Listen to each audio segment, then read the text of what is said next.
Sakitan sigalot sa West Philippine Sea. Inaasahan ni Chinese Ambassador to the Philippines, Wang Xilian, na ang anyay original aspirations ang pagtutuunan ng pansin ng China at Pilipinas. Binanggit niya sa isinagawang Chinese New Year reception kagabi na sabay sa ikalimang dekada ng bilateral relations ng dalawang bansa. May unang balita si JP Soriano. Ang mas malakas at matatag na pagkakaibigan ng China at Pilipinas na inukit na raw ng kasaysayan ang hiling ni Chinese Ambassador to the Philippines Wang Xilian sa naganap na Chinese New Year reception kagabi. Ang Chinese New Year ngayong taon, nataon sa 5 dekadang bilateral relations ng dalawang bansa. China and the Philippines share historical memories and people-to-people bonds. This year marks the 50th anniversary of diplomatic relations between China and the Philippines.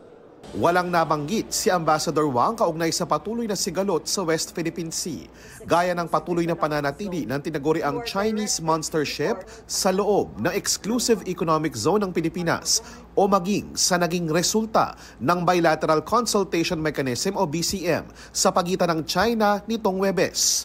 Umaasa raw si Wang na ang pagtutuunan ng pansin ng China at Pilipinas ang anyay original aspirations ng dalawang bansa para raw sa kapakanan ng mga Chinese at Pilipino. And I look forward to seeing both sides remain committed to the original aspiration, answer to the core of our two people, and work together to promote the bilateral ties so as to bring even greater benefits to the 1.5 billion people of our two countries together.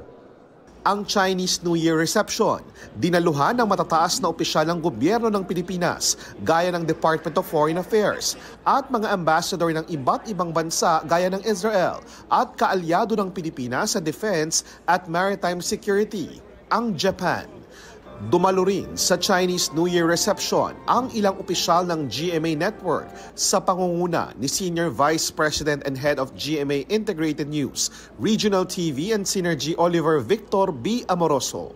Nagpaabot din ng pagbati sa China sina Vice President Sara Duterte at First Lady Liza Araneta Marcos. The strong bilateral relations between our countries has expanded through decades, and they truly reflect the long-standing friendship and cooperation between our peoples. Over 5 decades, our nations have sought to enrich our bilateral relations on the basis of sovereign equality, achieving milestones in various areas of cooperation. May this Lunar New Year bring blessings of health, abundance, and peace. Mabuhay, Xinyan Kuai-le, Gong Xi Fa Cai. Ito ang unang balita, JP Soriano para sa GMA Integrated News.